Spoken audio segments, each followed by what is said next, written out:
అక్షరాన్వేషణ. అక్షరాన్వేషణ అనబడు ఈ కార్యక్రమమందున ఈ చిత్రము మధ్యనున్న అక్షరముతో మీరు ఆ అక్షరముతో మొదలు కాగల 4 మూడక్షరముల తెలుగు పదములను సృష్టించవచ్చును. అందులకు వలయు ఆధారములు ఆ అక్షరమునకు ఇరువైపులా తెలుగు మరియు ఇంగ్లీష్ భాషలలో ఇవ్వబడియున్నవి.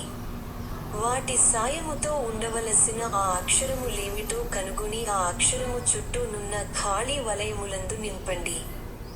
2 నిముషములలోగా మీరు నింపలేక పోయిన ఎడల ఆ సమాధానములేమిటో మేమివ్వగలము.